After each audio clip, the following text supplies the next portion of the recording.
Hello friends, I am here to walk you through the process of setting up your ePortfolio. Now, before I begin, if you created an ePortfolio through Digication last year with another concurrent enrollment class, you don't need to do it again. You've already got your ePortfolio, you will just go in and add to it.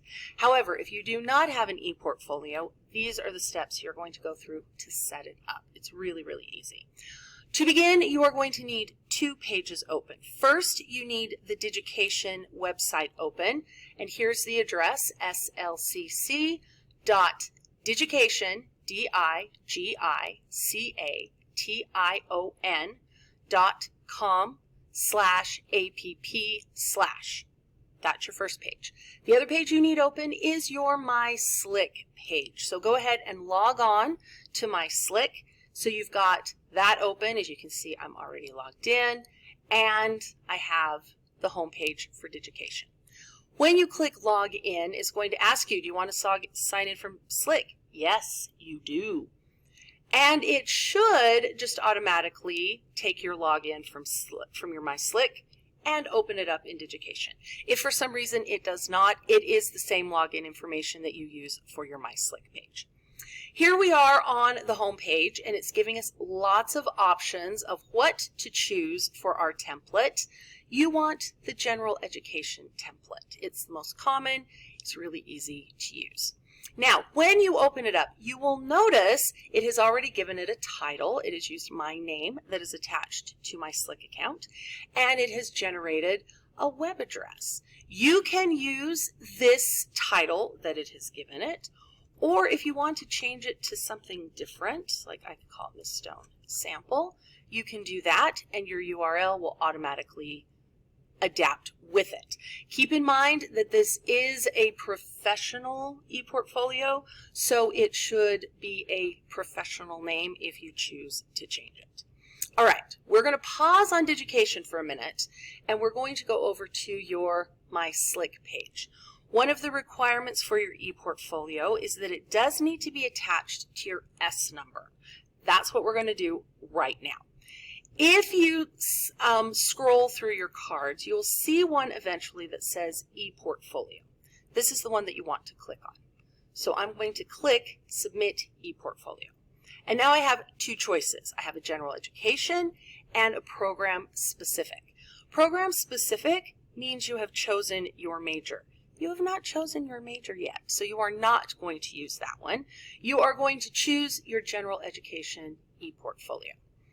When I click Submit, it's going to give me a place to enter the URL. Now, for some reason, Digication's platform is being a little bit cranky about copying and pasting, so you will have to enter part of this by hand. So I'm going to put http://slcc.digication.com/ and then if I come back here and copy the name of my specific ePortfolio, that one I can copy and paste right there. And then you are going to click Save. I am not going to click Save because I need to be able to demonstrate this to other classes. But if you click Save, your ePortfolio is now attached to your S number. You don't ever have to do this again. One and done. So once you've attached it, you're good. You don't have to do anything else. Now we are ready to actually create our ePortfolio. So I'm going to click the blue button that says Create. And then it's just going to take a minute to generate the ePortfolio. So while it is generating, let me make a couple of observations about your ePortfolio. 1, Digication saves your progress as you go, which is great. You don't have to worry about losing your progress. 2, do not delete anything.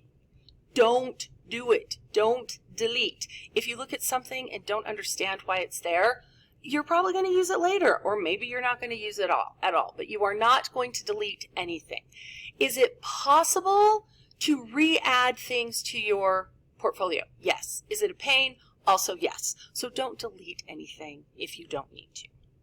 So now you will see that my portfolio has generated. And you'll see that we've got a welcome page, goals and outcomes, course outwork outside of class.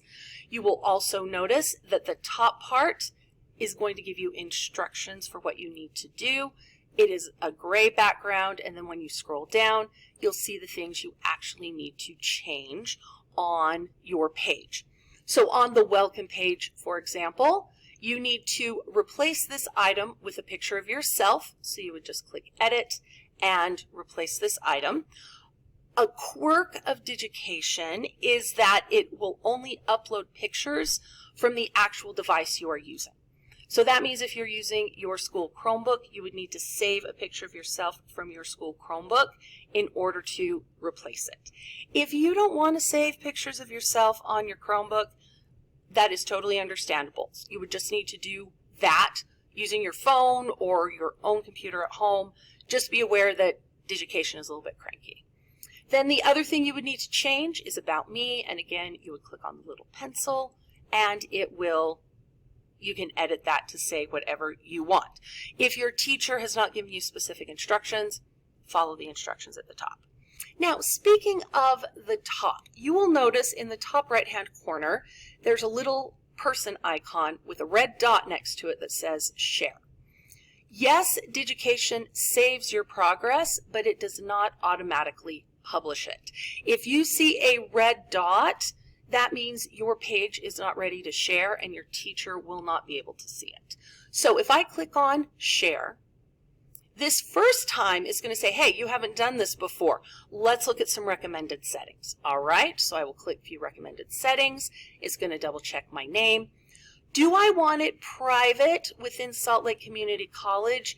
Yes. That means that only professors who have a Digication login will be able to see your ePorfolio.